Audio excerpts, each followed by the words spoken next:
Hey there, it's Brandon Gustafson with BrandonGustafson.com, here for another live coaching session to help you on your personal development journey. Excited to get into the topic with you today. We're going to be talking about why you fail at your goals. Why do you keep trying to do them and you fail and it just makes you feel bad? So I want to get into that a little bit today. But before we get into the topic, I want to remind you to get over to the website, BrandonGustafson.com/5 P as in Paul, and you get access to our guide, the 5 P's to Effective Personal Development. It's going to help you on your personal development journey because at BrandonGustafson.com, we're here to help you transform your life your way with personalized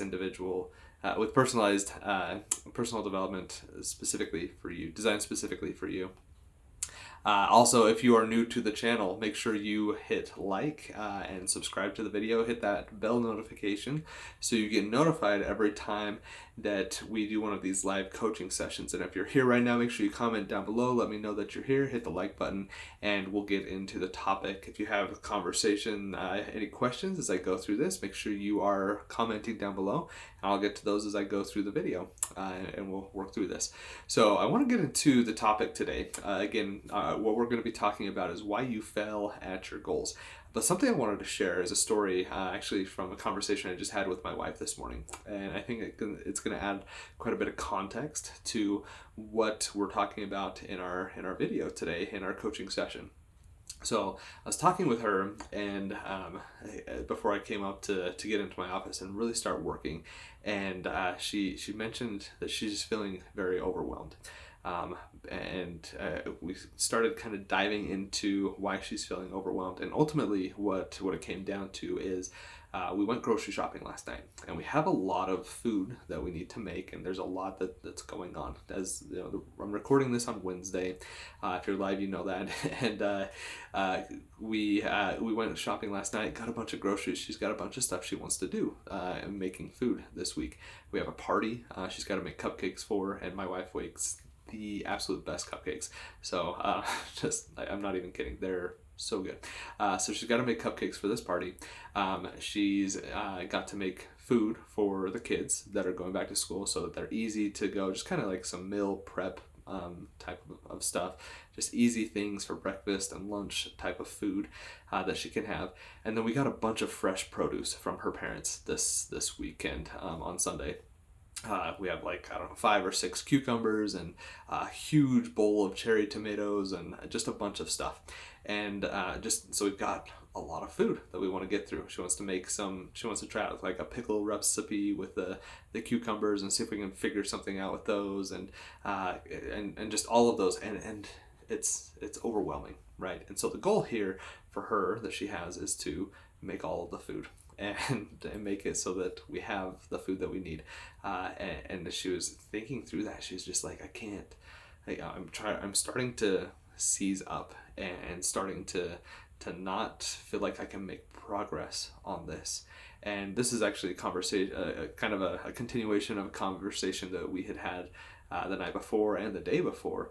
In her, she's very goal oriented, planning oriented, but lately she's kind of started feeling that's like it just kind of feels overwhelming to her because she's a mom and she's an incredible mom, but things come up and then she can't get the things done that she wants to, and so why plan, why try to set goals if something's going to get thrown, if a wrench is going to get thrown into it, and it's going to just kind of ruin everything that is going on. And I think you have probably experienced a lot of that in your life. I think everybody does.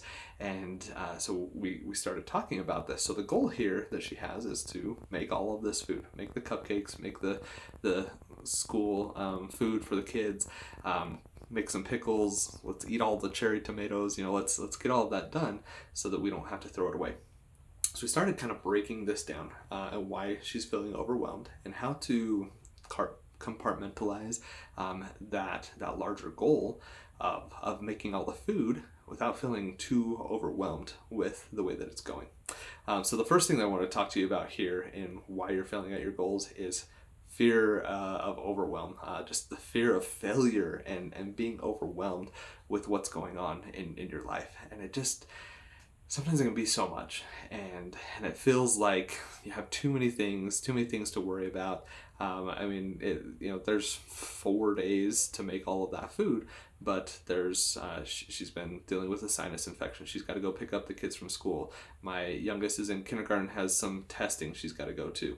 Like there's a ton of other things that are going on in the world and in our lives, and so it's not just like she has all the time in the world to go make these things. There's other things that are going on. I'm traveling this weekend to go visit one of my assisted living facilities. Like there's just a ton of things there, and the fear of failure, that she's not going to be able to accomplish those things, and the fear of overwhelm is real. And I think you experience this as you get into your goals, that you feel like, I just have too many things that I need to do.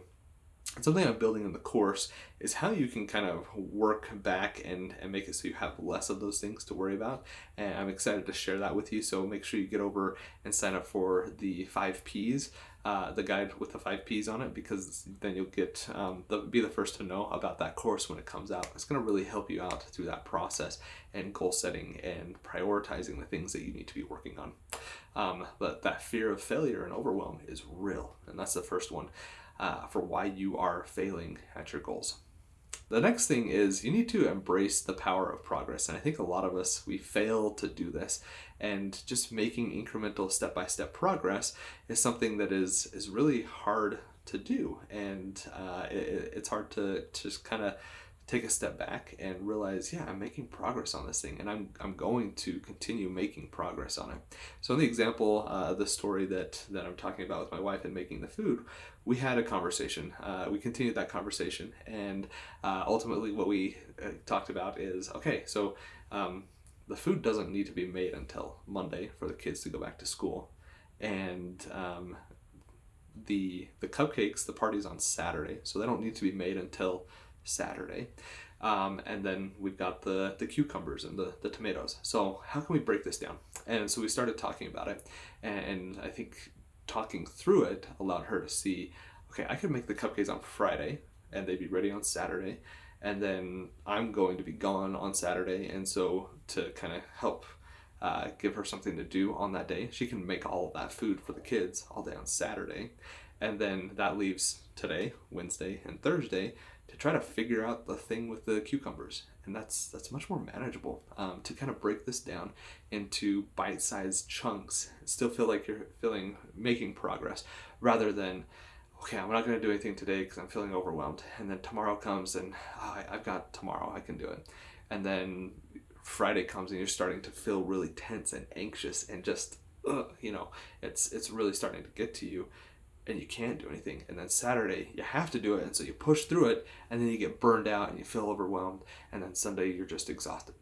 I think a lot of you watching this are probably, you know exactly what that feels like. Whereas taking this and stepping it down, and kind of building out that plan and how you're going to accomplish things makes it so much easier. And so like I can spend an hour today trying to figure out how to make pickles out of these cucumbers that we have. This easy pickle recipe that we found on Pinterest.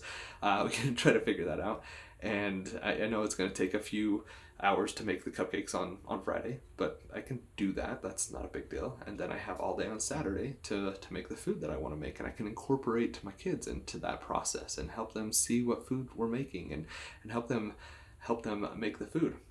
So making that progress step by step is going to really help you kind of get through the goal, and help you see that you're making progress. Now this example is very specific to that, but you could be looking at creating some kind of a larger goal. Maybe you have a vision for where you want your company to go, or you want to graduate from school. It could be any number of things, and you need to kind of look at that as a whole, and then let's break it down into smaller chunks so that you can continue making progress and feel like you're making the progress, so you don't get overwhelmed and don't have that fear of failure anymore. And the third thing that I wanted to get into is setting some realistic expectations for you and having some self-compassion. So going back to the story with my wife about the food, what we talked about is, you have time to do this, but then the thing that keeps kind of popping up in her mind is, I have the cucumbers and I have the tomatoes, and what if they go bad? And my thought with that is, what if they go bad? We got them from her parents, from their garden, and it's great. I love that we got that. It's great to have fresh produce. But if they go bad and we don't eat it, it's not the end of the world. It's okay if that happens. And if those things go wrong, we just have to throw them away. It's not that big of a deal. We're not out any money, and even if were out some money, it's okay. It's okay to have that happen. So we kind of talked through that process, and just kind of having the self compassion to recognize that I might not be able to do everything, and that's okay. It's okay if you can't do everything. There's a fine balance there between a fear of failure and the overwhelm that comes with that, the fear of failure, and then having the self-compassion to just recognize that it's okay if you don't do it. If you fail at something, if you don't get it done, it's okay if that happens. You're gonna still be fine. You're gonna be able to move on. And it's harsh for me to say, so stop being scared about it. And that's something that early on in my marriage I would have said, like, it doesn't matter if you fail. I would have been much more blunt and harsh about it. And something I've learned through being married for 14 years now, and having those conversations with my wife, and how to frame those things. And it's something that I've personally learned and grown from as well. And it kind of helps you through that process, and having that self-compassion, and helping you just kind of have those realistic expectations and understand that it's okay if you fail, and you're going to be fine. You're going to make it through that.